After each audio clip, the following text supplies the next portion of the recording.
Hey, what is up, everybody? This is Steve Breach coming to you here today as we count down to see what is going on with The Rock on SmackDown tonight. I thought we would take a little bit to talk about the upcoming Elimination Chamber from Toronto that's going to be coming up. The women's match honestly looks really freaking intriguing and honestly looks really, really good. It's hard to pick a winner in that match. I think that when the Elimination Chamber in my mind was starting to get put together, I really thought that there was a chance that the men's match could be one of the greatest Elimination Chambers of all time.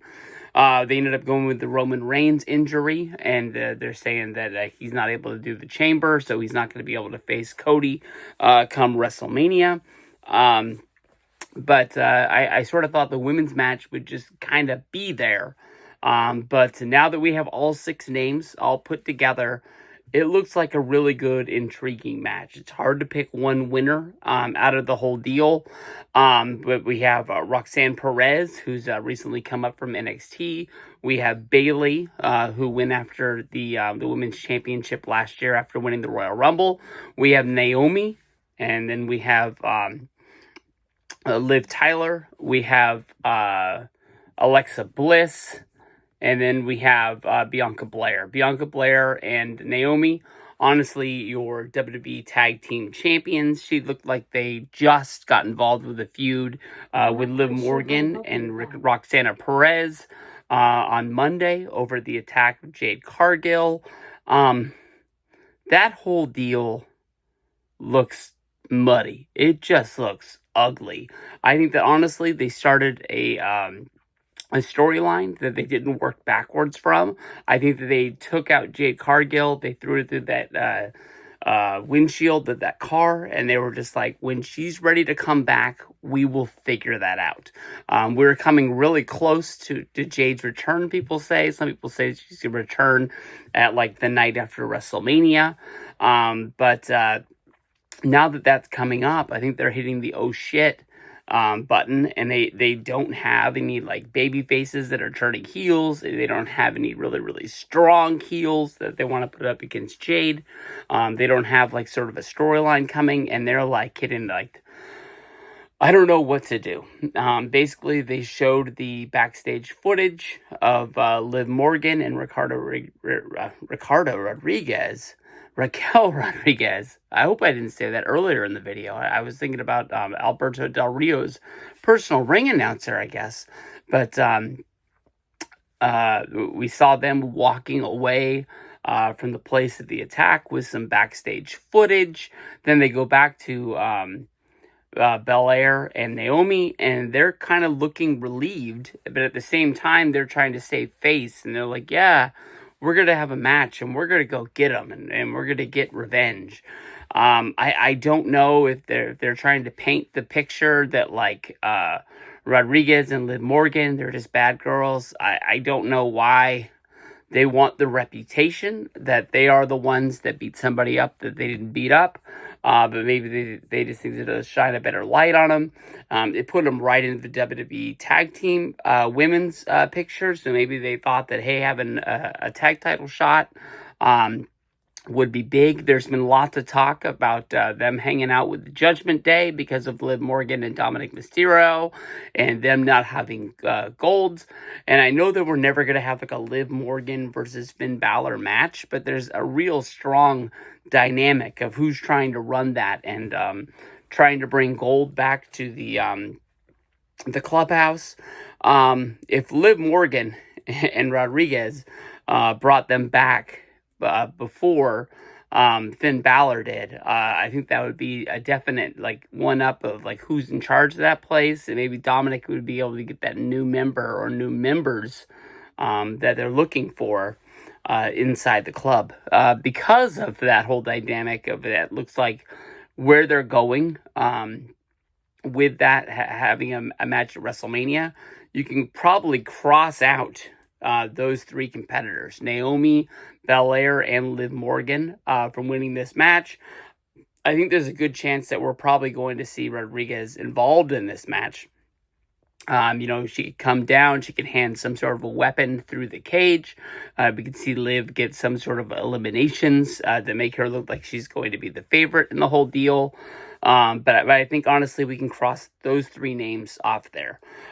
From there, we're left with Roxanne Perez, we're left with Bayley, and we're left with Alexa Bliss.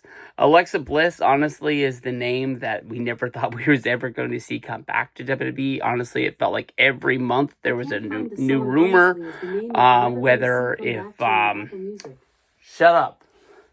There was always some sort of a strong rumor that she was coming back, and it finally happened when I think everybody had given up hope that she wasn't going to be in the Rumble.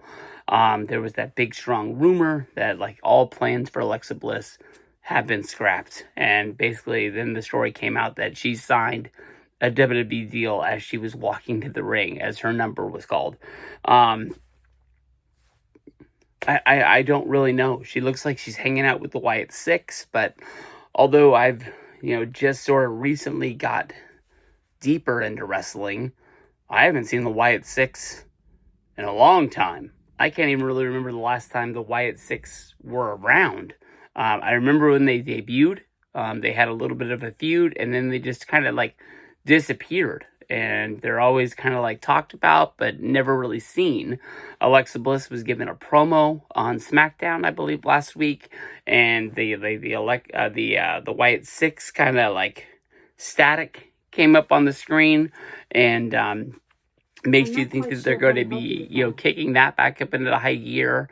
But we'll have to see, really what's going down with that. It's hard to pick Alexa Bliss to win the match when you're talking about, building up her stable, and we haven't really seen the stable in forever. We really haven't seen anything really going on with them. So I don't think that she would get shot right back into the title picture, going up against Rhea Ripley at WrestleMania, just to go out there and basically get destroyed. That's going to leave us with Bayley as well as Roxanne Perez. Bayley, she sort of has this joke going on around her because of the fact that the celebrity basketball game, she was referred to as a WWE legend, maybe thinking that her WWE career is closer to being over to not. She's been doing this main roster stuff for 8-9 years now that she's been up there. I don't think she's coming anywhere close to saying that she's done, but I see her sort of like trying to help out the future generation as much as she can. I don't really see her in like that Natalia state of pace where she's really just there helping out, training people, getting people over, and looked at as like a real legend on the roster. Because of the fact that Bayley was in the women's championship last year at WrestleMania, I really think they're cooking something with Roxanne Perez. I think that she is probably a deep cut. She might be an underdog in this match because of the fact that she's barely been on the WWE roster since coming up from NXT, but they're really pushing her hard with the being the Iron Woman of the Royal Rumble, being in there for so long. She just main evented the last 4-way of the NXT women's division. She didn't get the win there, but it was one hell of a match and one hell of a showing. I think that they're really pushing her as like a Cinderella story that is coming up as the ultimate underdog. And then if she wins this match, it's not like they're just going to hand her a title. She's going to have to go to WrestleMania and wrestle Rhea Ripley, one of the biggest women that there's ever been in WWE. I don't want to quite put her like in the China category, but it is going to be one hell of a feat for her to go in there and not be looked at as like a big underdog that's just got to get beat in a matter of seconds. She's going to have to come up with some sort of a plan, some sort of a trickery, and it doesn't really look like she has any friends in the game on the main roster as of yet. So as of right now, my main pick for the Elimination Chamber for the women's division is going to be Roxanne Perez.